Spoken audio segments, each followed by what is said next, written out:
이 영상의 내용은 조용기 목사의 설교로 창세기 48장을 중심으로 한 성경 강의입니다. 설교는 야곱이 요셉의 두 아들 므낫세와 에브라임을 축복하는 장면을 중심으로 신앙적 교훈과 하나님의 축복에 대한 메시지를 전달합니다. 주요 내용을 요약하면 다음과 같습니다. 설교 주요 내용 요약. 야곱의 축복과 신앙의 전수. 야곱은 요셉의 두 아들 므낫세와 에브라임을 자신의 아들로 입양하며 축복합니다. 이는 단순한 가족 간의 축복을 넘어 하나님의 언약과 축복을 후손들에게 전수하는 행위로 해석됩니다. 므낫세와 에브라임의 축복 순서. 요셉은 장자인 므낫세가 더 큰 축복을 받기를 원했으나 야곱은 하나님의 뜻에 따라 둘째인 에브라임에게 더 큰 축복을 줍니다. 이는 하나님의 절대 주권과 예정론을 강조하는 사례로 제시됩니다. 신앙적 교훈. 긍정적 신앙과 꿈. 야곱이 젊은 시절 루스베델에서 받은 하나님의 계시를 평생 간직하며 긍정적이고 창조적인 삶을 살았던 것처럼 신앙인도 하나님의 약속을 마음에 품고 살아야 한다고 강조합니다. 축복의 중요성. 부모의 축복은 자녀에게 큰 영향을 미치며 이는 신앙적 전통에서도 중요한 요소로 다뤄집니다. 하나님의 절대 주권. 인간의 계획과 다르게 하나님의 뜻이 이루어진다는 점을 설교는 반복적으로 언급합니다. 현대적 적용. 설교자는 신앙인들이 환경에 좌우되지 않고 하나님의 약속과 축복을 믿으며 긍정적으로 살아가야 한다고 권면합니다. 또한 기도와 믿음을 통해 하나님의 축복을 체험할 것을 강조합니다. 영상을 시청하겠습니다. 유익하셨다면 구독, 좋아요를 눌러주세요. 창세기 48장 우리 다 같이 공부하겠습니다. 성경 창세기 48장을 찾으시기 바랍니다.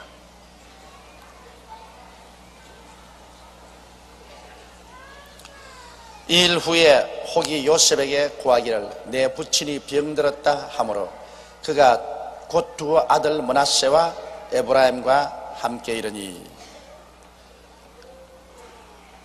야곱이 그 11째 아들 요셉의 초청을 받아서 애굽 고센 땅에 와서 거하게 됐을 때는 벌써 나이가 130이었습니다. 그러니 오늘날 우리 계산대로 하면은 어마어마한 나이입니다. 제가 올해 만 53살이니 내 나이를 야곱의 나이에 비교하면 아직 어린 애기예요. 그 야곱이 어쩌가니 오래 살으셨습니다. 그래서 이제 병이 들었습니다. 그러니까 노환에 이길 장사가 없습니다. 130이 되어서 병들었으면 이제는 세상을 뗄 때가 된 것입니다. 젊은이들이 병들면은 그건 병을 쉽게 이길 수 있지만은 나이가 많이 드신 분이 병이 들면은 체력이 감당을 못합니다. 이 세상에 태어나는 것과 이 세상에 죽는 것은 하나님이 정하신 명입니다. 그렇기 때문에 태어나는 것도 내 마음대로 태어나지 못하고 죽는 것도 내 마음대로 죽지 못해요. 사람이 한 번 나서 죽는 것은 정한 이치라고 성경에 말하셨습니다. 그러므로 태어나는 것은 우리가 이미 태어났으니 이 자리에 앉은 여러분이나 저나 반드시 죽습니다. 우리가 이 땅에서 주님 오시기 전에는 예배 없이 다 죽는다고요. 그러니까 우리는 죽음에 이르는 병을 안고 있는 사람들인 것입니다. 근데 일찍 죽는 사람이 있고 오래 살다가 죽는 사람이 있습니다. 또 사고를 당해서 죽는 사람이 있고 병들어 죽는 사람이 있고 편안히 죽는 사람도 있습니다. 우리가 하나님께 늘 기도하기는 우리가 죽는 복도 받아야 되겠다는 것입니다. 우리가 평안히 죽어야지 사고를 당해 죽든지 그렇지 않으면 아주 몹쓸 병이 들어서 죽으면 우리도 괴롭거니와 하나님께 영광이 되지 않습니다. 예수 믿는 사람은 사는 것만 영광스럽게 살아야 되는 것이 아니라 죽는 것도 전도되게 죽어야 돼요.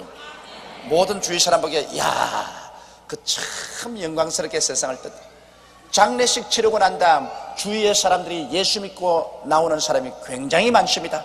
영광스러운 죽음을 가진 사람은 죽음으로써 많은 사람에게 전도하고 갑니다. 그러나 영광스럽지 못하게 죽는 사람은 죽음으로써 예수 믿는 사람까지 타락시키고 갑니다. 와, 이거 예수 믿는 사람이 왜 저렇게 죽냐? 그래가지고서 수많은 사람에게 영광을 가립니다. 이 야곱 같은 사람은 130년을 아주 영광스럽게 살고 이제 운명의 때가 되었으니 그는 영광스럽게 사는 것입니다. 우리 주님께서 죽은 자를 살린 것도 반드시 젊은 사람 살렸지 늙은 사람 살리지 않으셨습니다.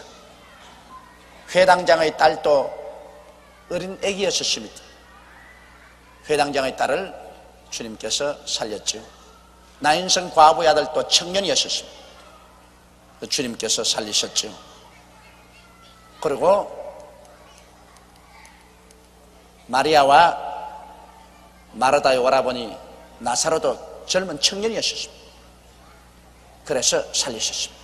사람이 살면 70이요 강건하면 80이라고 말했는데요, 하나님이 정해주신 그 연세의 이전에 병들거나 그렇지 않으면 죽는 사람은 하나님이 쉽게 고치고 또 심지어는 살리기까지 하셨습니다. 그러나 이미 연세가 찬 분은 하나님께서 살리지 않으셨습니다. 우리가 다 연세가 차면은 하나님이 오시라고 할 때가 오면 가야 됩니다. 제가 병자 위해서 기도해 보아도요, 하나님이 데리고 가기로 작정한 병은 벌써 기도 탁 하면은 하나님 성령께서 기도하지 마라 그렇게 말씀해요. 억지로 기도하지만은, 억지로 그 가족들 때문에 기도하지만은 벌써 딱 기도하면 하나님이 기도하지 마라 데려가기로 작정했다. 그러므로 죽을 병에 걸리면은 그건 뭐 별 도리 없이 하나님 데려가시는 것입니다. 그러나 하나님이 데려가기로 작정하지 않은 사람이 병들었을 때는, 그때는 우리가 회개하고 주님께 부르짖어 기도하고 원수 마귀를 쫓고 병에서 고침받을 수가 있는 것입니다. 그러므로 이 야곱은 이제 하나님이 데려가기로 작정한 병이 들었습니다. 그래서 야곱이 병들었다 그 말을 듣고 요셉은 자기가 낳은 두 아들 므낫세와 에브라임과 함께 아버지 병문안을 갔습니다. 혹이 야곱에게 고하되 내 아들 요셉이 내게 왔다 하며 이스라엘이 힘을 내어 침상에 앉아. 그 야곱은 12아들 중에서 11째인 요셉을 그렇게 사랑할 수가 없습니다. 옛날에도 요셉을 사랑했거니와 또 요셉이 국무총리가 되어서 그 가뭄에 다 굶어 죽는데 온 식구들을 다 데리고 와서 잘 먹고 잘 입히고 잘 살리니 참 그 아들이야말로 금지 오겹이죠. 더구나 요셉과 이 베냐민은 자기의 사랑하는 아내 라헬의 소생입니다.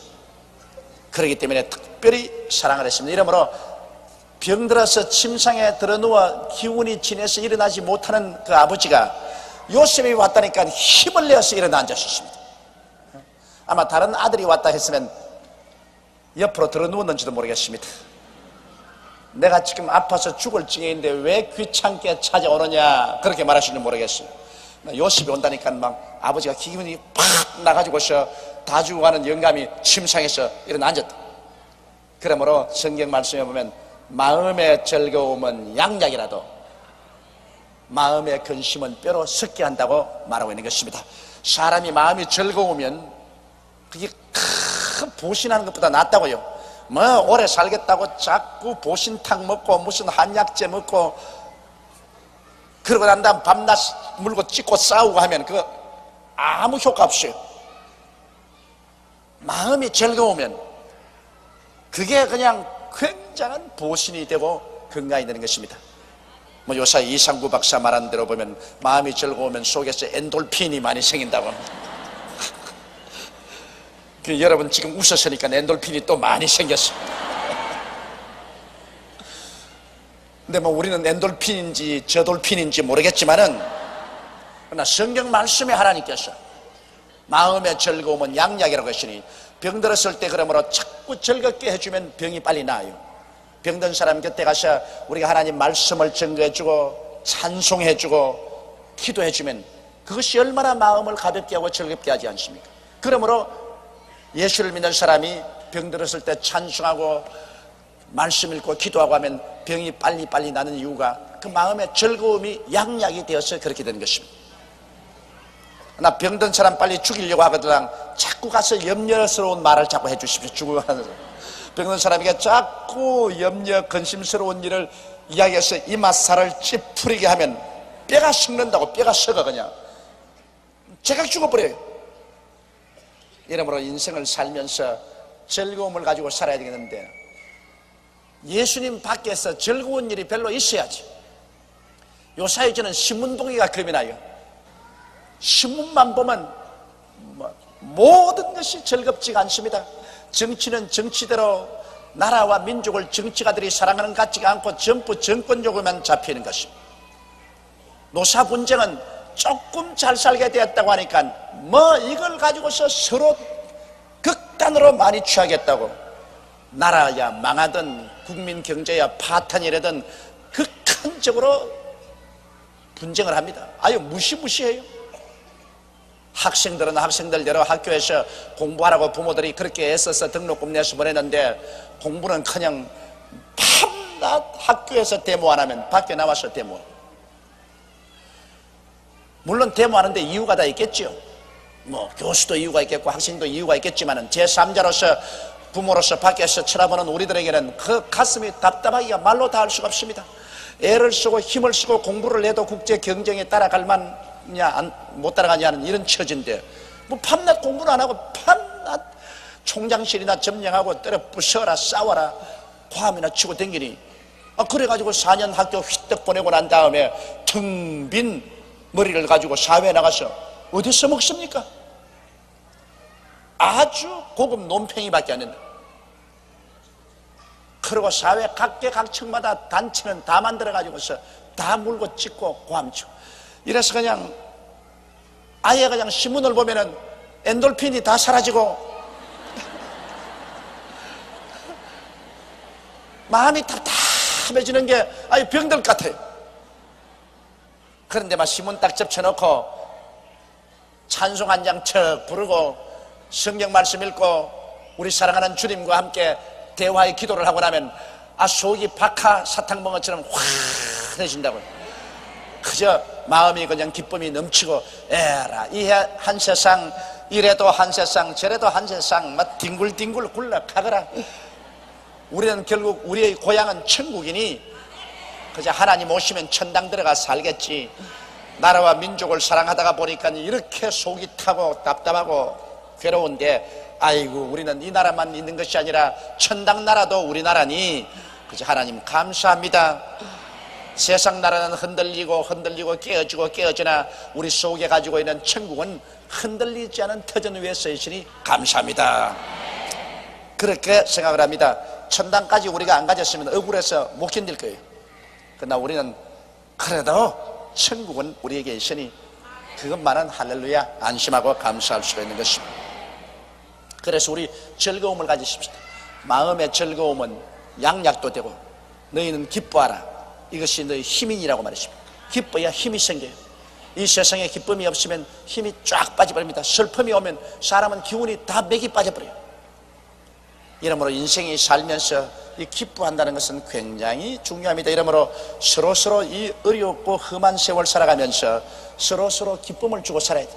남편은 될 수만 있으면 아내를 기쁘게 해주고, 아내도 될 수만 있으면 남편을 기쁘게 해주고, 부모는 자식은 부모를 기쁘게 해주고, 이웃끼리 서로 모여도 자꾸 헐뜯는 이야기하지 말고 서로 기쁘게 해줘서 이 짧은 세상 살면서 기쁨을 주어서 서로 힘을 얻고 행복을 가지고 그리고 치료를 받아가면서 살아야 되지 않겠습니까? 자꾸 핥히고 원망하고 불평하고 서로 고통을 주고 염려 근심을 주어서, 그래서 남편은 아내 죽이는 사람이 되고 아내는 남편 죽이는 사람이 되고 자식은 부모 죽이는 사람이 되고 이웃은 이웃끼리 죽이는 사람이 되어서는 결코 안 될 것입니다. 우리 예수 믿는 사람은 그 무엇보다도 항상 기뻐해야 되겠습니다. 성경은 항상 기뻐하라. 내가 다시 말하노니 기뻐하라고 말하셨습니다. 이러므로 우리 늘 기뻐하면서 사십시다. 억지로라도 기뻐하십시다. 매일 1시간 이상만 기도하면 기뻐져요. 1시간 이하 기도하는 사람은 슬픔을 못 이겨요. 나는 희한하게 시계 없어도요, 엎드려 기도하는데 1시간 지나면 내 영혼 속에서 딸가닥 그래요. 참 희한해. 1시간이 지나간지 아니면 대만이 알아요. 1시간 전까지는 영적인 그 깊은 그 문에 못 들어가요. 그래서 계속 기도하다가 1시간 되면은 영적인 문이 따라가닥 하고 열리면서 갑자기 그때부터 마음속에 그냥 기쁨이 넘쳐오르고 평안이 넘쳐요. 그래서 시계 딱 보면 틀림없이 1시간이에요. 그 1시간 미치지 못하는 기도는 딸가닥이 안 되는데 1시간만 미치면 천국의 그 기쁨의 문이 딸가닥 하고 열립니다. 그 내 체험으로 봐서 1시간 기도하니까 언제나 딸가닥 하고 열리는데, 그러니 여러분들도 1시간만 기도하면 슬픔을 이기고 기쁨 가운데 살아갈 수가 있는 것입니다. 예수님께서도 잠자는 제 아들에게 겟세마네 동산에서 남아서 깨어나와 1시간 동안 기도하지 못하냐, 시험에 들지 않게 깨어 기도하라고 말씀하신 것입니다. 이 지금 병이 들어 기진맥진해 있는 야곱, 그 아들 요셉이 온다는 말을 듣자 마음의 기쁨이 확 와서 힘이 생겨서 침상에 일어나 앉았습니다. 다 죽어가는 사람도 아주 기뻐하는 사람이 오니까 마음이 기쁘니까 몸에 힘이 생기는 것입니다. 요셉에게 이르되, 이제 요셉이 오니까 아버지가 이제 아들 데리고 죽기 전에 과거 이야기합니다.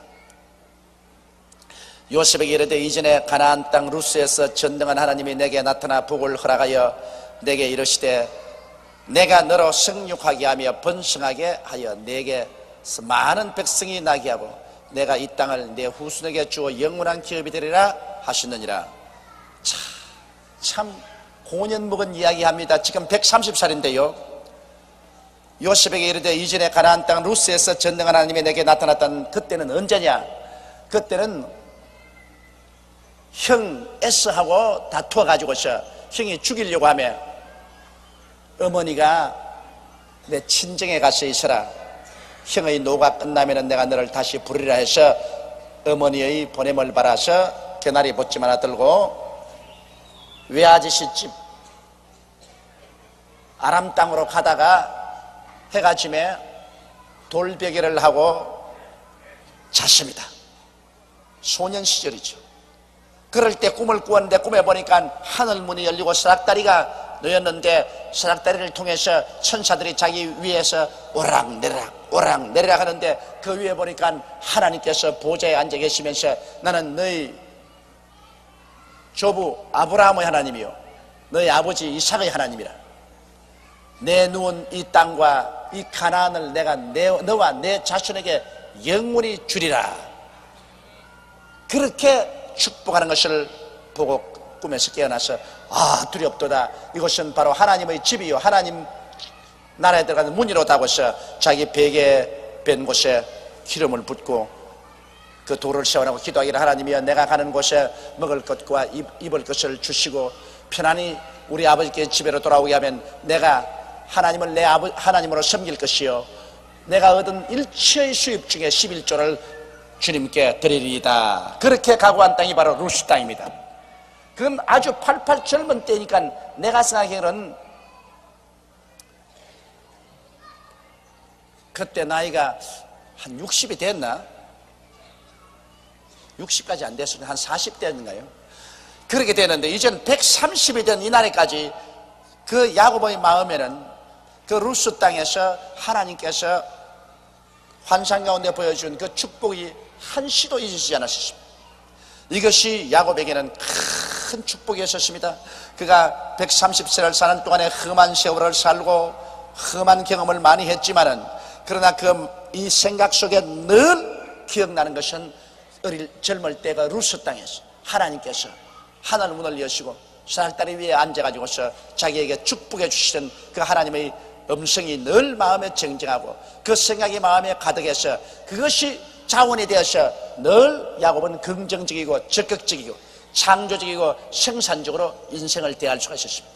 눈에는 아무 정가 안 보이고 귀에는 아무 소리 안 들리고 수에는 잡히는 없고 그 앞길 칠흑같이 어두울 때도 많이 있었습니다. 그럼에도 불구하고 언제나 그의 마음속에 청정하게 들려오는 음성이, 너 누운 이 땅과 이 모든 것을 너에게 주고 너를 번창케 하고 하나님 복을 주겠다는 하나님의 그 계시하셨습니다. 여러분, 우리도 일생을 긍정적으로 살려면 우리의 마음속에 하나님께서 우리에게 주신 약속이 이 정신을 꽉 잡고 있는 게 있어야 됩니다. 그게 마음을 꽉 잡아서 좋을 때나 어려울 때나 날망할 때나 비 올 때나 언제나 내 마음속에 그것이 꽉 잡혀 있어서 그것을 의지해서 긍정적이고 적극적이며 창조적인 사고를 하고 환경을 지배하고 살아야 되는 것입니다. 야곱은 바로 루스 땅에서 하나님이 주신 그 축복이 그 마음을 점령해서 일생을 그가 살아가는 정신적인 자원이 되고 신앙의 자원이 되고 역경을 이겨나가는 힘이 되었습니다. 그럼 우리 예수 믿는 사람은 어디에서 이런 자원을 얻을까요? 오늘 많은 사람들이 예수를 믿고 있으면서도 그러한 꽉 머릿속에 박힌 정신적인 자원이 없다. 자원이 없기 때문에 어려운 환경에 처하면 쉽게 포기해버리고 낙심하고 자살하려고 합니다.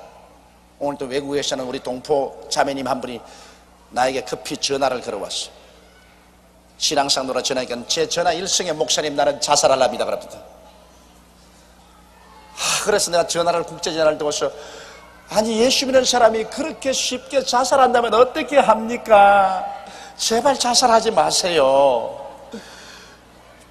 좀 어려운 일이 당한다고 해서 그냥 자꾸 죽겠다 하면 살아남을 사람 누가 있겠습니까? 안 믿는 사람도 안 죽는데 왜 믿는 사람이 죽겠다 그럽니까? 전화로서 달래고 그 다음 기도를 해 주었습니다. 그건 왜 그러냐? 그 마음을 꽉 잡고 있는 그 하나님의 축복의 기대감이 없기 때문인 것입니다. 마음을 꽉 잡고 있는 하나님의 기대감을 어디서 올 수 있어요? 우리 예수 믿는 사람은 내가 회개하고 예수를 구주로 믿게 된 그 시간부터 하나님이 나에게 십자가의 언약을 주신 것입니다. 여러분이 예수 믿는 것은 여러분 자신이 믿은 것 아닙니다. 하나님이 만세 만대 전에 해와 달과 별도 생기기 전에 저 하늘과 땅도 생기기 전에 역사와 시간도 생기기 전에 저 영원 무궁전에 하나님께서 여러분을 예수 안에서 이미 선택해 주신 것입니다. 하나님의 선택과 작정에 의해서 여러분 예수 믿게 되었지 여러분 자신 스스로가 예수를 믿은 것 아닙니다. 하나님이 만세 만대 전에 우리를 구원하려고 마음에 작정을 했기 때문에 구원받은 거예요. 그래서 하나님께서 때가 오면 여러분을 예수 그리스도의 십자가를 통해서 불러준 것이니 여러분이 회개하고 예수를 구주로 믿는 그때가 바로 하나님이 야곱 루스 땅에서 꿈에 나타난 것과 똑같은 그런 하나님의 나타나심인 것입니다. 그러면서 우리는 하나님께서 우리에게 십자가의 언약을 주셨습니다. 야곱에게는 루스 땅에서 축복의 언약을 주셨는데 우리에게는 모두 다 십자가의 언약을 주셨습니다. 그럼 십자가의 언약은 뭡니까? 십자가를 통해서 우리는 우리 마음속에 꽉 채워놔야 될 것입니다. 야곱이 루스에서 받은 계시를 130이 되도록 잊지 않고 머리에 채워놓은 것처럼 여러분 머릿속에 주야로 채워놔야 될 것이 있으니 이것은 십자가를 통한 오중복음과 삼박자 축복인 것입니다. 이거 놓치면 안 돼요. 이거 놓쳐버리면 여러분 예수 믿는다고 하면서 어려운 일 당하면 꼭 자살하겠다 그러는 거예요. 우린 예수를 믿으면 우리의 마음 생각을 점령하고 우리의 마음의 감정을 점령하고 우리가 항상 마음의 꿈과 환상을 머릿속에 꽉 가지는 것이 있어야 됩니다. 내 환경은 억척같이 어렵고 파도가 치고 심한 시련이 다가와도 이 머리, 이 가슴이 아니라 이 머리를 꽉 점령하고 있는 것이 있어야 돼요. 그것이 뭐냐면 십자가의 오중복음과 삼박자 축복입니다. 우리는 십자가 밑에서 구원을 받았을 때 하나님께서는 십자가를 통해서 우리에게 죄사함의 축복의 언약을 주셨습니다. 어떻게 되었든 우리는 십자가 보혈을 통해서 죄에서 용서를 받고 구원을 받고 의롭다함을 얻었으니 이건 머릿속에 꽉 박아놓아야 됩니다. 누가 뭐라고 말해도 나는 용서받은 의인이다.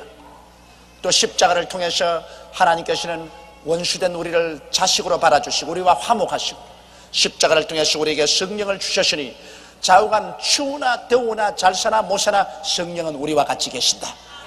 성령이 결코 나를 고아와 같이 버려놓지 아니하고 나와 같이 계신다는 이 생각이 머리에 꽉 들어 차 있어야 되고 자가 누가 뭐라고 말하든 십자가에서 주님은 나 연약한 것을 친히 담당하시고 병을 짊어지고 가시다는 것을 머릿속에 알아야 되는 것입니다.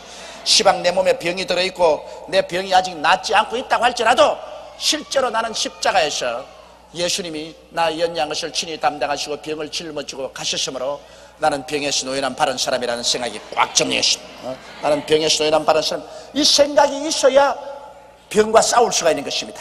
어떤 병이 내게 지긋지긋하게 달라붙어도 나는 나은 사람이다. 나는 십자가에서 건강의 축복을 받은 사람이다. 그러므로 나는 양보하지 않아야 한다. 지긋지긋하게는 대결에 싸울 수가 있는 것입니다. 그리고 이길 수가 있어요.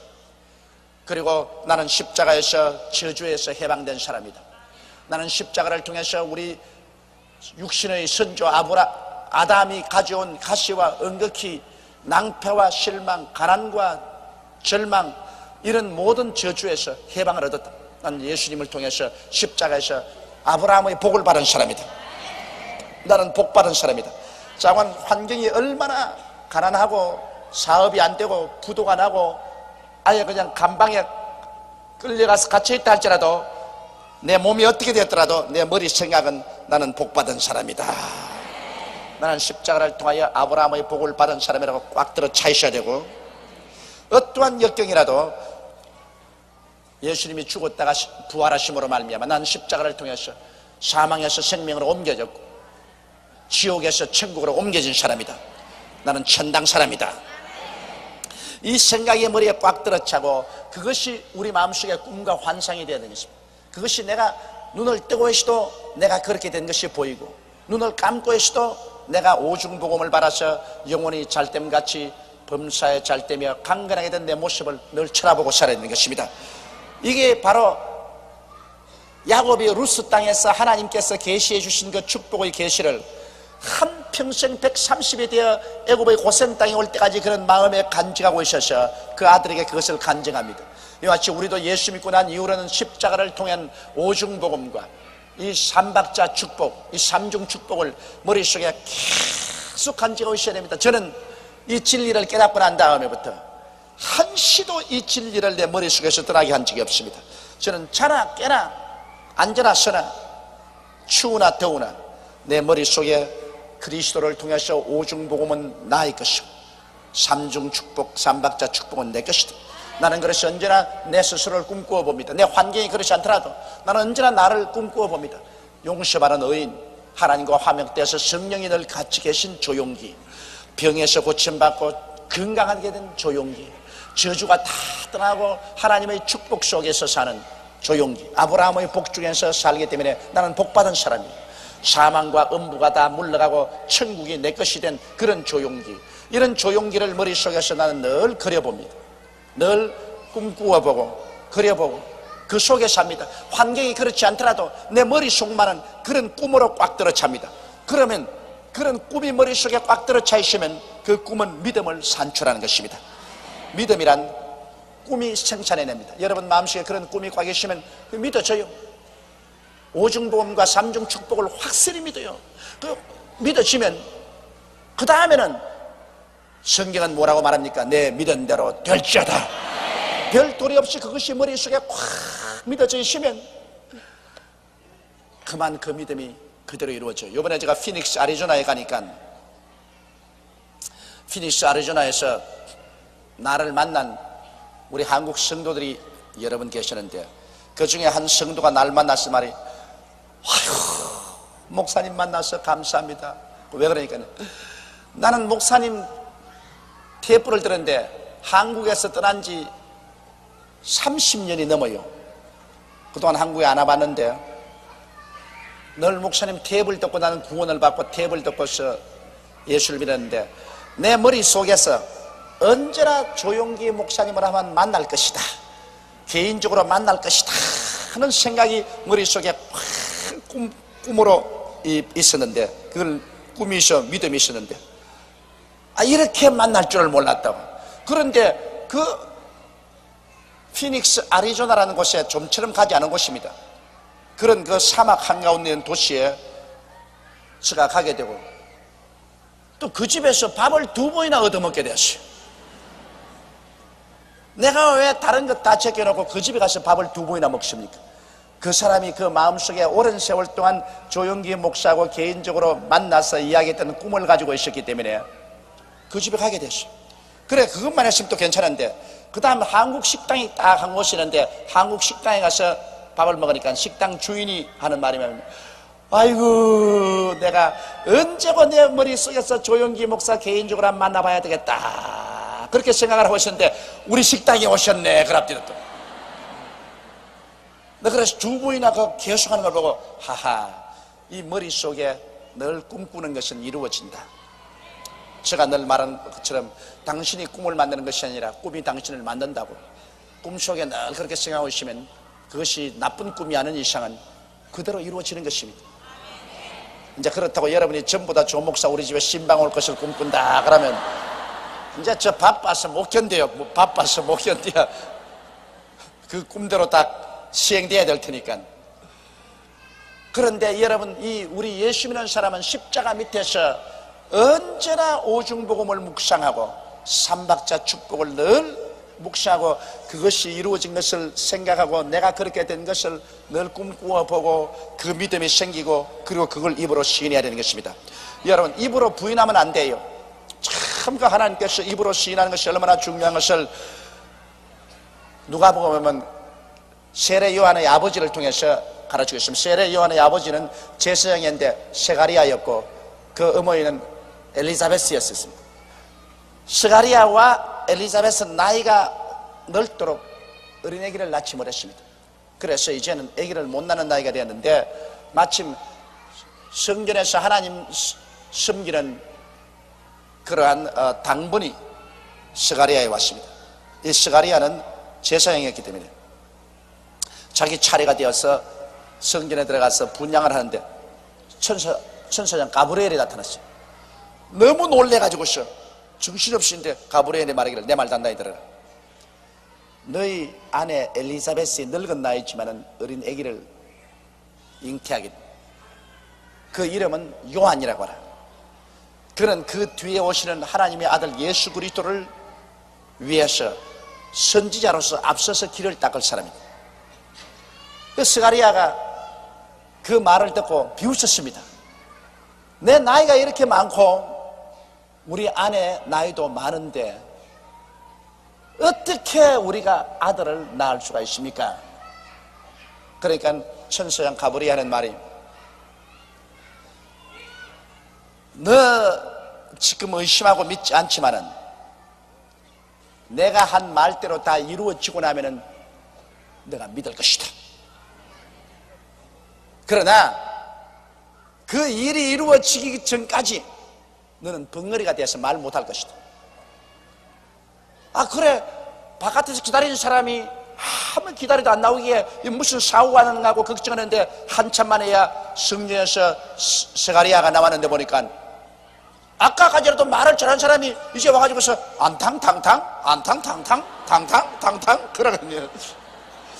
아, 이게 말을 뭐하고 저 탕탕탕탕 그는 하고 손짓만 하고 밟지만은 언제까지 그러냐? 그 아내 엘리사벳이 잉태하여 아들을 낳으니 그 이름을 지으려고 할 때 그 엘리사벳이 아들 이름을 뭐라고 했냐니까, 아이 그 가문에 없는, 학렬에도 없는 이름 요한이라고 했다. 그럼 아버지에게 물어보자. 아버지 스가리아에 가니까 흙판을 가져오라 했다. 흙판을 가져와서 백목을 주니 이름을 요한이라고 딱 적자마자 입이 탁 트여서 말이 나왔다. 그럼 왜 벙어리를 만들었냐? 하나님을 안 믿기 때문에. 하나님이 내게 아들을 주겠다고 했는데도 불구하고 성경에서 나와가, 에이 그 늙었는데 무슨 아들이 있겠노, 우리 아내가 늙었는데 무슨 아들이 있겠노, 내가 늙었는데 무슨 아들이 있겠노, 이렇게 자꾸 부정을 하면은 이 빵정을 맞아가지고서 그만 하나님의 역사도 다 사라지고 맙니다. 그래서 하나님은 주의 말씀이 이루어지기까지 입으로 부정적인 말을 못하게 하려고 혀에다가 열쇠를 착취해 버렸어요. 그래 벙어리를 만들어 버렸어요. 차라리 긍정적으로 시인하지 못할 바에야 일이 이루어질 때까지 하나님의 사역을 회방이나 하지 마라, 벙어리나 되어 있으라, 그 말입니다. 여러분, 하나님의 역사를 일으킬 때 하나님의 역사를 여러분께서 입으로 시인하고 긍정적으로 도와주면 그 역사가 크게 일어나거니와, 입으로 부정적이 되면 하나님의 사역을 망쳐버립니다. 그러므로 차라리 벙어리가 되는 것이 좋습니다.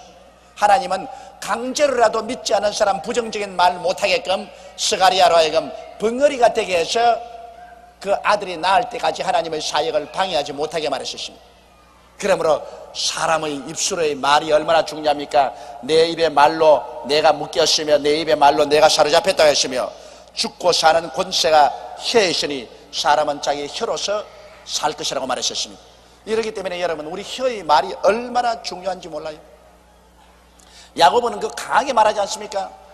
큰 질풍에 몰려가는 배도 그 밑에는 조그마한 키가 조정하라고. 막 달려가는 말도 입에 있는 재갈 조그마한 것이 움직이고, 큰 도시가 불타는 것도 제일 처음에 성냥불 조그마한 불씨 하나가 태우는 것처럼 우리 혀는 몸에서 적은 것이나 온 몸을 다스린다고 말했습니다. 그러므로 오늘날 우리가 인생에 많은 슬픔을 가져오고 낭패와 실망을 가져오는 것은 요망스러운 혀 때문에 그럴 때가 많습니다. 혀로서 방정을 떨어 가지고서 문제를 다 망쳐버려요. 그러므로 우리는 혀의 말을 굉장히 조심해야 되는 것입니다. 이러므로 우리 주를 믿는 사람은 하나님의 언약의 말씀을 언제나 부인하지 말고 입으로 시인해야 되는 것입니다. 여러분께서 십자가의 은총을 받으셨으면 십자가의 은총을 통해서 오중복음과 삼중축복을 마음속에 늘 생각하십시오. 머릿속에 그것을 늘 묵상하고 그렇게 된 자기의 모습을 늘 마음속에 그려보고 꿈꾸어보고 그걸 믿고 입으로 자꾸 시인해요. 나는 용서받은 의인이다. 나는 성령이 같이 계시다. 제가 채찍에 맞음으로 난 나음을 입었다. 나는 저주에서 해방을 얻고 아브라함의 복을 받은 사람이다. 나는 복인이다. 나는 영생을 얻은 사람이다. 입으로 자꾸 시인해요. 나는 영혼이 잘됨같이 범사에 잘되며 강건함을 얻은 사람이다. 축복받은 사람이다. 이렇게 입으로 자꾸 시인하면 자, 꿈과 믿음과 입술의 시인이 합쳐지면 하나님의 역사가 일어나기 시작합니다. 그걸 꼭 잊지 마십시오. 꿈과 믿음과 입술의 시인, 이 삼박자가 합쳐지면 하나님의 역사가 일어나게 되는 것입니다. 할렐루야. 이래서 이 야곱은 젊은 청년 시절에 그가 하나님께로부터 받은 그 계시가 한평생 그 마음을 점령하고 그는 그대로 될 것이라는 것을 꿈꾸고 지금 130이 돼도 그 아들의 앞에서 그 입술로 그걸 긍정적으로 시인하고 있는 것입니다. 이것이 마음에 꽉 점령하고 있으면 하나님께서 나와 같이 계시니 누가 나를 대적하리요? 그 아들을 아끼지 않고 내게 주시니까 그 아들과 함께 무엇을 선물로 주지 않겠느냐. 그러한 마음에 자신이 딱 있기 때문에 어떠한 역경이 다가오고 고통이 다가와도 그것을 보고 허허 웃고 뛰어넘을 수 있는 마음의 여유가 생기는 것입니다. 우리 한국 사람은 요사이 도무지 마음의 여유가 없어서 아주 마음의 여유가 너무 없어서 그냥 조금만 건들리면 칵! 그곳에 그냥 대항을 합니다. 그냥 이거 뭐 조금도 여유가 없어요. 붙었다면 끝까지 그건 네 골이 깨어지나 내 골이 깨어지나 받아버리라까지. 이렇게 마음의 여유가 없으시고 말하십니다. 우리 민족이 이렇게 극단적으로 합니다. 여유가 없습니다. 흑이면 흑, 백이면 백, 중간에 희미한 건 싫다는 겁니다. 흑백입니다. 흑백. 네 편이냐 내 편이냐 중간 그건 없다. 네 편 아니면 내 편 아니면 전부 원수다. 어떻게 인생을 살면서 전부 다 네 편 내 편 돼요? 나는 옛날에 우리 어머니 아버지 싸울 때 우리 애들이 가보니까 네 편 내 편 아무 편도 못 되겠어요. 아버지도 내 아버지고 어머니도 내 어머니인데 내가 누구 편이 돼요? 참 곤란하대 그때. 또 우리가 어릴 때 되니까 꼭 사람들이 와서 그 얄궂은 물을 말해요. 내 그거 지금 나이 50이 넘었어도 그때 4살 5살 때 물은 질문을 내가 지금도 기억하고 있어. 꼭 오면 하는 말이 아버지가 좋으니 엄마가 좋으니. 그 참 곤란한 질문을 해요. 그런데 그때만 되어도 벌써 이식이 있어가지고서 아버지 좋다 그럴 수도 없고 엄마만 좋다 그럴 수도 없습니다. 그래서 늘 가만히 있다가 다 좋아요. 다 좋기는 뭘 다 좋아. 아버지가 좋든지 엄마가 좋든지 특별히 그러겠지. 아니에요, 다 좋아요. 그 꼭 어른들이 그런 얄미운 질문을 해요. 그런데 나도 그런다고 요사이 애들 만나면 아버지가 좋으니 엄마가 좋으니. 그러면 애들이 꼭 그렇게 대답한다고요. 다 좋아요. 아빠도 좋고 엄마도 좋아요. 그런데 그 아버지와 어머니가 싸움이 붙었는데 어떻게 흑백 논리가 됩니까? 아버지 편은 아버지, 어머니 편은 어머니 싹 갈라져라. 안 됩니다. 자식은 안 갈라져요. 부부는 법적으로 결혼했기 때문에 돌아서면 남도 그런 남이 없어. 그냥 보통 남이 아니라 원수가 되어버리는데, 자식은 그렇게 안 돼요. 자식은 피와 살을 나누었기 때문에 아무리 부모가 갈라져도 그래도 내 아버지요 내 어머니가 되는 것입니다. 아무 한편에 선다 해도 그렇게 설 수가 없어요. 그건 흑백이 안 되지. 그건 중간이지. 그 인생살이라는 것은 반드시 흑이냐 백이냐 요게 안 갈라져요. 중간에 흑도 아니고 백다리가 회색으로 희미한 이런 것이 반드시 있다고. 우리 민족은 그 흑백 논리 때문에 큰일이에요. 우리 민족 하니까 나는 아닌 것 같이 생각하지만 나도 민족 중에 한 사람이죠. 그러나 이것을 고치는 것은 예수 믿는 도리밖에 없어요. 예수님 믿고 하나님 앞에 기도할 수 있으면 마음의 여유가 생기는 것입니다. 하나님 앞에 기도하게 되면 비로소 마음에 사랑이 들어오고 여유가 생겨나서 내 입장만 생각하지 않고 남의 입장도 돌이켜볼 수 있는 것입니다. 이처럼 여러분, 우리는 십자가를 통해서 하나님께 축복을 받는 사람이기 때문에 여러분의 신앙은 언제나 십자가에 서서 오중복음과 삼중 축복을 머릿속에 꽉 채워놓고, 그것이 여러분의 모델입니다. 하나님은 그렇게 되기를 여러분 원하시고 있기 때문에 그대로 꿈꾸고 그대로 믿고 그대로 시인하면 반드시 그 길로 가는 것입니다. 어떠한 파도가 치고 역경이 다가와도 떠내려가는 것 같지만은 결국은 여러분 꿈꾸고 믿고 입으로 시인한 그 길로 가는 것입니다. 희한하게 그 길로 갑니다. 저는 그것을 체험했었습니다.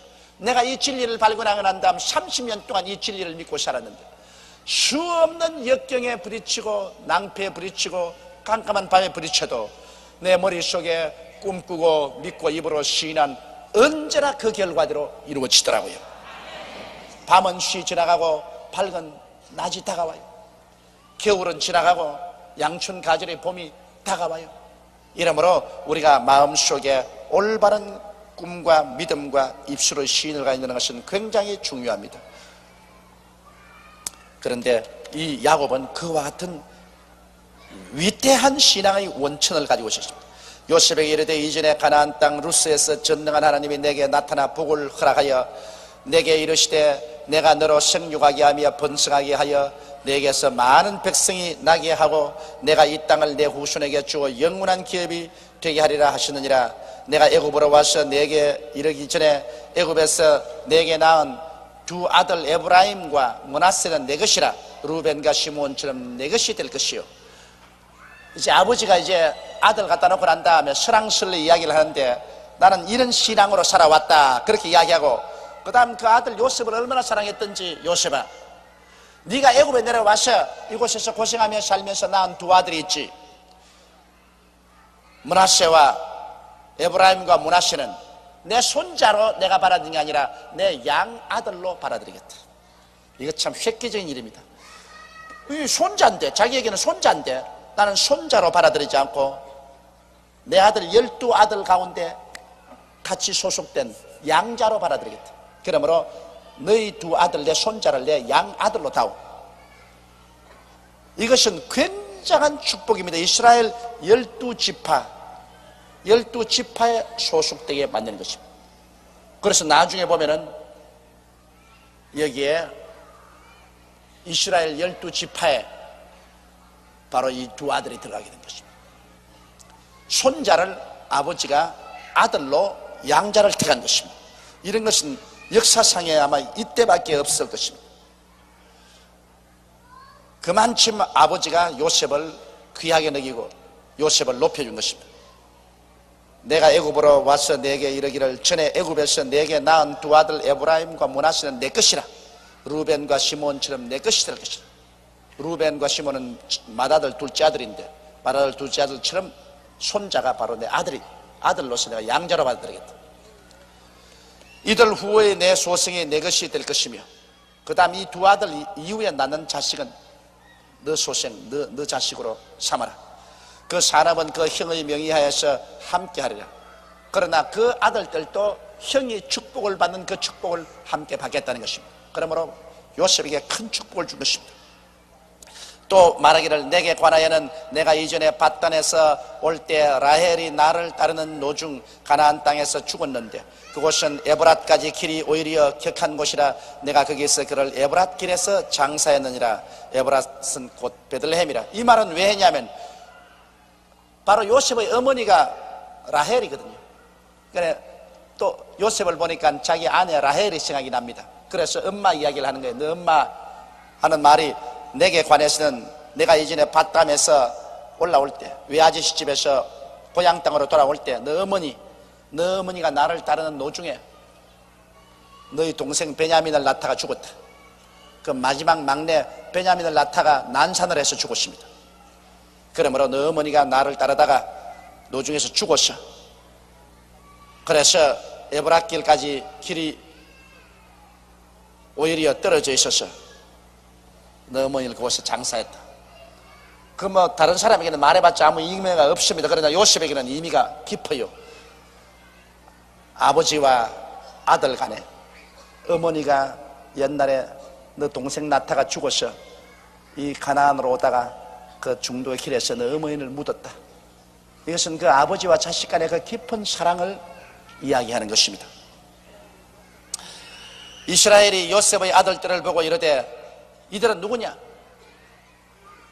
그동안에 야곱이 애굽의 고센 땅에 와서 살아도 손주들 아직 못 봤어요.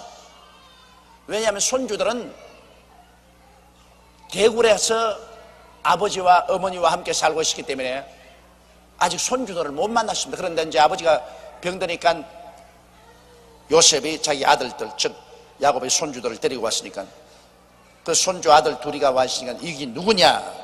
이름만 알았지 실제는 못 봤거든 아직까지. 요셉의 그 아비에게 고하되 이는 하나님이 여기에서 내게 주신 아들들이니이다. 아비가 가로되 그들을 이끌어 내 앞으로 나오라. 내가 그들에게 축복하리라. 이 축복을 받는다는 것이 여러분 얼마나 중요합니까? 그 할아버지가 아들을, 그 손주들을 자기 아들로 양자로 받아들이고 난 다음에 축복을 하겠다 그랬습니다. 이스라엘의 눈이 나이로 인하여 어두워서 보지 못하더라. 눈이 침침해져서 또렷이 못 봐요.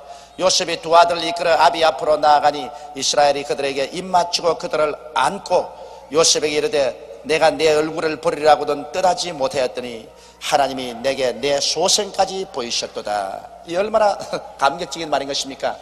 요셉이 짐승에 찢겨서 다 죽었다고 생각하고 요셉의 얼굴을 볼 것이라는 꿈에도 생각하지 못했는데 그 아들이 애굽의 국무총리가 되고 그 후손이 태어나가지고서 이렇게 손주 둘이가 왔으니 이 얼마나 감사한 일인가.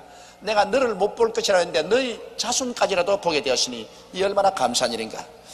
요셉이 아비 무릎 사이에서 두 아들을 물리고 땅에 엎드려 절하고 요셉이 아버지에게 너무 감격해서 그 손주 둘이를 이 가슴에 품고 이렇게 있으니까 손주를 떼내고 난 다음에 요셉이 아버지 앞에 큰절했습니다. 왜? 그 이제 손주들에게 축복받기 위해서 아버지에게 큰절하고 그 다음에는 이제 손주들에게 아버지에게 축복받으려 자기 아들을 끌고 나갑니다. 요셉이 아비 무릎 사이에서 두 아들을 물리고 땅에 엎드려 절하고 우수로는 에브라임을 이스라엘의 좌수를 향하게 하고 또 좌수로는 므낫세를 이스라엘의 우수를 향하게 하고 이끌어 그에게 가까이 가니라. 므낫세가 맏아들이고 에브라임이 둘째 아들이니까 아버지 욕심으로는 맏아들이 더 크게 축복을 받고 그리고 둘째 아들이 맏아들보다는 좀 덜 축복을 받는 것이 부모 마음이거든요. 아무래도 부모는 맏아들이 중요하니까. 그래서 요셉이 왼쪽 손으로 맏아들을 붙잡아 가지고서 맏아들 머리를 붙잡고 아버지 오른쪽 손으로 이렇게 가죠. 또 오른손으로는 둘째 아들을 잡고 아버지 왼손으로 이렇게 엇갈리게 이렇게 갖다 놨습니다. 아마 자리를 그렇게 앉는가 봅니다. 여기에 둘째 아들이 앉고 여기에 맏아들이 앉고 있으니까 맏아들 머리를 잡고 아버지 오른손으로 머리를 갖다 대고 둘째 아들 머리를 잡고서 아버지 왼손으로 머리를 갖다 댔습니다. 그렇게 갖다 댔습니다. 이스라엘이 우수를 펴서 찾아 에브라임의 머리에 얹고 좌수를 펴서 므낫세의 머리에 얹으니 므낫세는 장자라도 팔을 어긋맞게 얹었더라. 그런데 사태가 그렇지 못해 요셉은 맏아들을 이렇게 머리에 대고 아버지에게, 그러고 이 둘째 아들은 아버지 왼손에 있는데, 아버지는 오히려 또 오른손을 또 이리 던고 왼손도 이렇게, 아버지도 거꾸로 얹어요. 내 말 알아듣겠어요? 네. 요셉은 이렇게 갖다 대니까 아버지는 그대로 손 얹으면 좋겠는데, 아버지는 또 이렇게 손 얹어요. 그래서 오른손을 둘째에게 얹고 왼손을 맞이에게 얹어요. 그 하나님의 섭리란 희한합니다. 아무리 아버지가 맏아들이 복을 많이 받고 둘째 아들이 복을 적게 받게 하기를 원해서 강제로 아버지 손에 갖다 대어도 하나님께서 야곱에게 지시해서 손을 바로 이렇게 얹지 않고 도로 손을 어글해서 둘째 아들에게 먼저 손을 얹고 맏아들에게 나중 손을, 왼쪽 손을 줬습니다. 이러므로 하나님도 벌써 이 세상에 태어날 때부터 사람에게 복을 정해놓고 태어나는 것입니다. 그렇다고 해서 하나님이 굶어 죽을 사람 태어나진 않았지만은, 그러나 이 세상에서 크고 작은 복은 하나님이 하늘에서 정해놓은 것입니다. 아버지의 욕심으로는 맏아들이 복을 받고 므낫세가 복을 많이 받고, 그리고 에브라임이 복을 덜 받기를 원하는데, 하나님은 거꾸로 생각하고 있다. 이러므로 여기에서 우리가 뭘 알 수 있냐면, 하나님은 절대 주권자입니다. 하나님은 당신이 원하는 대로요. 그런데 가만히 성경을 보면 참 희한한 게요, 맏집이라도 둘째가 나아요. 나는 다행히 맏인데도 불구하고 하나님이 복을 주셨죠. 그래도 실제로 봐서는 나는 맏이 아니면, 우리 내 위에 누님이 하나 있으니까 내가 두 번째예요. 자, 하나님이 하시고 보면 꼭 맏이는 별 볼 일이 없어. 자, 첫 아담은 실패하고 마지막 아담 예수님은 구주가 되시고, 가인 맏아들은 살인자가 되고, 아벨은 죽었지만 의인이 되고, 그 다음에 이스마엘, 아브라함이 나온 이스마엘은 하나님이 버리시고, 이삭은 둘째 남았는데 태가시고, 또 이삭의 아들 중에 하나인데 에서 맏아들은 하나님이 물리치시고, 둘째 야곱은 하나님이 태가시고, 그 다음 요셉의 아들들 가운데도 보니까 므낫세는 장자라도 왼손을 얹어주고, 그리고 그 동생 에브라임은 동생인데도 불구하고 오른손을 그 머리에 얹어주고, 가만히 보니까 언제나 첫째로 태어나는 게 성경에 보면 손해가 많아요. 장자로서 축복을 받을 것 같지만은 하나님께서 축복해 주신 데는 가만히 보니까 언제나 둘째가 효과가 있더라고요. 모세가 이스라엘 백성을 광야를 통해서 이끌어 나왔지만은, 그러나 가나안 땅에는 못 들어가고 여호수아가 두 번째로 이끌고 들어갔다고. 그러므로 여러분 가운데, 아이고 나는 장자가 못 돼가지고서 부모 사랑도 별로 못 받고 둘째 있어가지고서 별 볼 일 없다, 천만에 그렇게 생각하지 마십시오. 하나님께서는 첫째보다도 둘째에게 복을 많이 주고 있어요. 그래서 나는 억지로라도 둘째라고요. 억지로라도.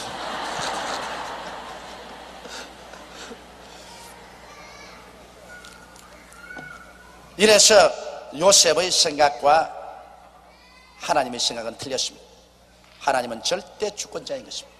하나님은 예정하시는 하나님인 것입니다. 하나님은 벌써 만세 만대제부터 예정하시고, 그렇기 때문에 하나님의 예정 안에서 우리가 선택의 자유가 있습니다. 예를 들어 말하면, 여러분 우리가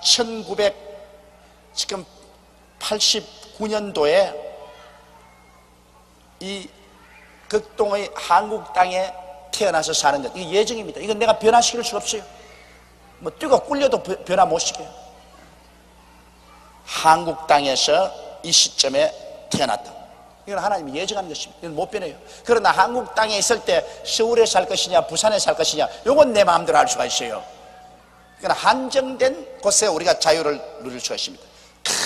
큰 연못이 있는데 여기에 물고기가 많이 놀고 있어요. 그 연못이 그 물고기밖에 못 나가요. 물고기는 그 연못이라는 것은 이미 정해져 있어요. 그 안에서 물고기가 노는데 왼쪽에 가서 헤엄칠 것이냐 오른쪽에 가서 헤엄칠 것이냐 그건 지가 정하지만은 그 연못 밖으로는 못 나가요. 연못은 벌써 예정해 놓은 것이에요. 그 안에서 자유의지를 가지고 내가 왼쪽에 갔다 오른쪽에 갔다 그러지, 그건 뭐 한정된 자유의지. 여러분과 우리 선택의 자유의지 그것이 있으면 하나님 이미 크게 정해놓은 그 테두리 안에서 우리가 움직이지 그 테두리 밖에 못 나갑니다. 그러므로 로마서에도 바울이 말하기를 하나님이 각 사람에게 나누신 믿음의 분량대로 지혜롭게 생각하라. 다 같이 예수 믿어도 여러분은 하나님께서 평신도로서 하나님이 벌써 믿음의 분량을 주었기 때문에 평신도로지. 그러나 저 같은 사람은 목사로서 하나님이 믿음의 분량을 주었으니까 목사가 됐습니다. 자기가 노력해서 그 믿음을 얻느냐? 그렇지 않습니다. 하나님이 안 주시는데 어떻게 믿음을 얻어요? 그 믿음의 분량도 하나님이 주신 것입니다. 무슨 조용기 목사가 잘나가지고서 세계 최대의 교회를 짓고 이 목회를 하는 거 아닙니다. 하나님이 그런 믿음을 내게 부어주셨기 때문에 그 믿음으로 열매를 맺은 것입니다. 그럼 왜 조용기에게는 특별히 그렇게 해줬노? 그건 몰라요. 그것은 절대 주권적인 하나님이 만세 만대 전에 하나님 마음에 그렇게 하고 싶어서 그렇게 한 것입니다. 그렇기 때문에 제가 자랑할 것이 있나요? 아무것도 없습니다. 천만에요. 오직 자랑할 자는 하나님밖에 자랑할 자가 없는 것입니다. 자랑한 자는 주 안에서 자랑하는 것입니다. 이러므로 여러분, 우리 하나님은 좋으신 하나님이라 우리에게 믿음의 분량을 주실 때 1달란트, 2달란트, 5달란트 다 주더라도 우리가 그것을 열심히 일하면 참 기쁨을 누릴 수 있게 주신 것입니다. 왜 나는 1달란트만 주고 저 사람은 2달란트 주고 저 사람은 왜 5달란트 주나, 이렇게 우리 원망할 수 없습니다. 그건 주인이 알아서 하는 것이고, 내게 주신 달란트를 가지고 적으면 적은 대로 많으면 많은 대로 우리가 충성스럽게 그를 가지고 섬기며 일하면은 우리 주인이 거기에 따라서 큰 기쁨도 주시고 축복도 주시고 행복도 주시는 것입니다. 그러므로 자기 받은 분수를 가지고서 그것을 가지고서 감사하게 받아들여서 그것으로서 열심히 살면은 그를 통해서 하나님이 큰 복을 주시는 것이지, 자기 분수를 뛰어넘어서 자꾸 원망하고 불평하고 탄식하면은 그것은 자기의 얻은 분수까지 다 빼앗겨버리고 망하게 되는 것입니다. 그가 요셉을 위하여 축복하여 가로되 내 조부 아브라함과 아버지 이삭을 섬기던 하나님, 나의 남으로부터 지금까지 나를 기르신 하나님, 여기에 비로소 처음으로 야곱이 하나님은 나를 기르시는 목자라는 것을 여기에 말하셨습니다. 하나님은 나의 목자시니 내게 부족함이 없다는 것은 다윗이 말했는데, 다윗 전에 야곱이 창세기에 벌써 하나님은 나의 목자라는 것을 말했습니다. 하나님은 나를 기르신다.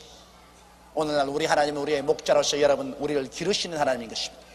우리 하나님은 좋은 목자인 것입니다. 그러므로 그는 그 요셉의 두 아들에게 손을 얹어서 요셉을 축복해 주었습니다.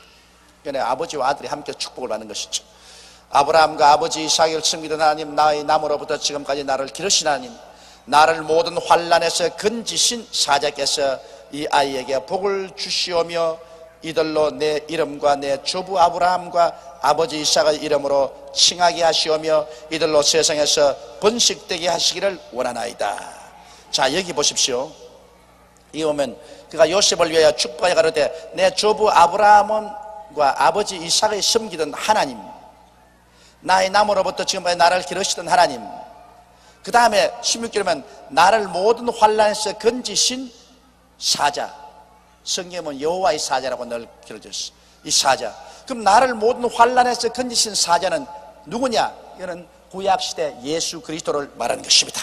구약시대 하나님의 사자로 나타난 것은, 여호와의 사자는 모두 다 신약시대 예수님이신 것입니다. 그러니까 일반 그저 하나님은 하나님 아버지를 말하고 하나님의 사자가 나타났다 그렇게 말할 때는 언제나 그는 일반 천사가 아닙니다. 그는 구약시대의 예수 그리스도를 말하는 것입니다. 그 하나님의 사자가 육신을 입고서 태어나니 곧 신약시대 우리의 구주 예수 그리스도인 것입니다. 그러므로 여기서 벌써 삼위일체 하나님을 분명히 말을 하고 있어요. 여기에 그 손주들에게 축복할 때 말하기를 나의 조부 아브라함, 나의 아버지 이삭, 그리고 날 남에서부터 지금까지 길러신 하나님과 그리고 나를 모든 환난에서 나를 건져주신 하나님의 사자가 이 아이를 축복하기로 하니라.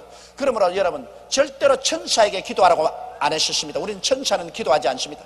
하나님께만이 기도하고 축복은 하나님께만이 주는 것인데, 여기에 분명히 말하기를 하나님과 그 하나님의 사자가 축복해 주시려고 하는 했습니다. 그러므로 하나님의 사자라는 것은 오늘날에 와서 우리 주 예수 그리스도를 말씀하는 것입니다. 그러므로 벌써 이때부터 시작해서 삼위일체 하나님은 함께 역사하는 것이 나타나 있는 것입니다. 그가 요셉을 위하여 축복하여 가로되 내 주부 아브라함과 아버지 이삭을 섬기는 하나님, 나의 나무로부터 지금까지 나를 기르신 하나님, 나를 모든 환난에서 건지신 사자께서, 예수께서 이 아이에게 복을 주시오며 이들로 내 이름과 내 주부 아브라함과 아버지 이삭의 이름으로 칭하게 없으며 이들로 세상에서 번식되게 하시기를 원하나이다. 이 굉장한 축복입니다. 오늘날에도 여러분, 이 부모의 축복을 받으면 자식들이 번성합니다. 그러나 부모의 저주를 받으면 자식들이 망합니다. 하나님은 이 부모의 축복을 굉장히 중요하게 여깁니다. 더구나 선지자의 축복은 더 말할 필요가 없죠. 요셉이 그 아비가 우수를 에브라임의 머리에 얹은 것을 보고 기뻐 아니하여, 우수를 그 둘째 아들에게 얹은 것을 보고 기뻐 아니하여 아비의 손을 들어서 에브라임의 머리에서 므낫세의 머리로 옮기고자 하여 그 아비에게 이르되 아버지의 그리 마옵소서, 이는 장자니 우수를 그 머리에 얹으소서. 그래서 요셉은 아무래도 장자가 복을 많이 받기를 원해서 차자에게 우수를 얹은 것을 아버지 손을 옮겨가지고 장자의 머리에 얹으려고, 아버지 이렇게 하지 마옵소서, 뭐 손 잘못 얹었습니다. 이 오른손을 장자에게 얹어야지 왜 차자에게 얹으십니까? 왼손을 장자에게 얹으면 어떻게 합니까? 그렇게 말했습니다. 아비가 허락지 아니하여 가로되 나도 안다 내 아들아, 나도 안다. 아버지가 하는 말이 그래 나도 안다. 내 오른손을 너 차자에 얹고 내 왼손을 장자에 얹으니까 나도 안다. 그러나 그 말은 뭐냐, 내 마음대로 하는 건 아니다. 내가 손 얹는 거 이거 내 마음대로 하는 거 아니. 이거 다 하나님이 그렇게 얹으라고 내게 명령하기 때문에 그대로 하는 것이다. 너 속은 내가 다 안다. 네 마음은 다 안다. 그래도 하나님이 이렇게 하라 그러는데 어떻게 하니? 그 말인 것입니다.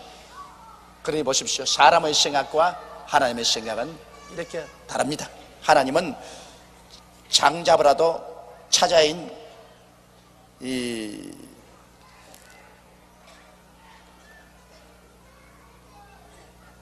그러니까 이 장자 므낫세보다도 차자인 에브라임에게 하나님은 더 복을 주기를 원하신 것입니다. 아비가 허락지 아니하여 가로되 나도 안다 내 아들아, 나도 안다. 그도 한 족속이 되며, 그러니까 맏아들입니다. 그도 한 족속이 되며 그도 크게 되려니와 그 아우가 그보다 큰 자가 되고 그 자손이 여러 민족을 이루리라 하고, 그날에 그들에게 축복하여 가로되 이스라엘 족속이 너로 축복하기를 하나님이 너로 에브라임 같고 므낫세 같게 하시리라 하리라 하여 에브라임을 므낫세보다 앞세웠다. 그러니 이스라엘 12지파 중에서 요셉의 자손들이 가장 축복을 받도록 그날 야곱이 축복을 한 것입니다. 이제 역사를 통해서 보면 이스라엘 12지파 중에서 나중에는 정말 이 말대로 에브라임과 이 므낫세 지파가 크게 흥왕한 것을 우리가 알 수 있는 것입니다. 이스라엘이 요셉에게 또 이르되 나는 죽으나 하나님이 너와 함께 계시사 너희를 인도하여 너희 조상의 땅으로 돌아가게 하시려니와. 자, 외국 땅에 와 있지만은 나는 지금 죽어도 하나님은 너와 같이 계시기 때문에 반드시 너희 후손들을 고향 땅으로 돌아가게 한다. 이게 예언입니다. 그런데 야곱이 이렇게 예언하고 난 다음에 여러분 얼마 만에 돌아가느냐? 430년 후에 고향 땅으로 돌아가는 것입니다. 그러므로 그 예언이 지금 당장 이루어질 같이 말했지 않습니까? 나는 죽으나 하나님이 너와 함께 계시사 너희를 인도하여 너희 조상의 땅으로 돌아가게 하시리니 한데, 그 조상의 땅으로 돌아가는 것이 430년 후인 것입니다. 예수님께서도 나는 이제 가거니와 시 얼마 있지 않으면 내가 너희를 다시 데리러 온다고 했는데 그 말씀하신 지가 이제 2000년이 다 되었습니다. 그러므로 예수님께서는 이제는 우리를 데려올 날이 눈앞에 다가온 것을 알고 계십니다. 반드시 우리는 돌아갑니다. 우리 고향 땅으로, 이스라엘 백성이 애굽 땅에 살다가 가나안 땅으로 돌아가는 것처럼 우리도 죄악의 애굽 세상에 살지만은 우리 고향 땅 가나안으로 여러분과 나도 돌아갑니다. 반드시 돌아갑니다. 우리의 소망은 거기에 있습니다. 여러분, 우리는 행인과 나그네와 같이 천막치고 살고 있습니다. 언제고 이거 다 그두어 치워버리고 우리 갑니다. 할렐루야. 우리는 고향 땅에 간다고요. 이게 우리에게 최대의 소망입니다. 앞서간 우리 부모, 형제, 처아들도 다 그곳이 기다리고 있고 우리도 그곳으로 곧 조인하는 것입니다. 이러므로 이 땅에 사는 것을 행인과 나그네와 같이 살게 되시기를 주 이름으로 축원합니다. 내가 내게 내 형제보다 일부분을 더 주었나니 이는 내가 내 칼과 활로 아모리 족속의 손에서 빼앗은 것이라. 그가 가나안 땅에서 가진 재산이 있어요. 그 재산을 야곱이 죽기 전에 나누어 주었는데 특별히 요셉에게 더 많은 땅을 나누어 주었습니다. 그것은 왜냐하면 요셉을 자기가 가장 사랑하는 아들이기 때문에 자기가 직접 아모리 사람에게 창과 칼로서 그때 싸워서 뺏은 땅인데 그 땅을 그 아들 요셉에게 주었다고 했습니다. 그러나 그 땅을 실제로 요셉의 후손들이 얻는 데는 430년 이후에 적과 꿀이라는 땅을 이스라엘이 다시 점령할 때 그때야 빛을 보게 되었던 것입니다. 자, 오늘 그래서 우리 창세기 48장을 공부하면서 두 가지 뚜렷한 사실을 배웠습니다. 첫째는 우리는 어느 인생 시점에서 하나님께로부터 우리가 받은 축복을 머릿속에서 평생을 간직하고 있어야 된다는 것입니다. 하나님이 내게 주신 축복을 내가 머릿속에 늘 생각하고 꿈꾸고 그것을 믿고 입으로 시인하면서 그것을 가지고 살아야지 환경을 보고 살면 안 된다. 이게 야곱에게서 우리가 배웠고, 그 다음 또 우리가 뒤에서 배운 것은 하나님은 절대 주권자로서 하나님은 예정하신다. 하나님이 예정해 놓으신 것 그 한계를 뛰어넘을 수가 없기 때문에 하나님이 내게 주신 믿음의 분량대로 내가 인생을 감사하게 받아들이고 감사하게 살고 열심으로 잘 살면 그 속에서 하나님이 우리에게 행복을 주신다는 것을 우리가 깨달아 알아야 되겠습니다.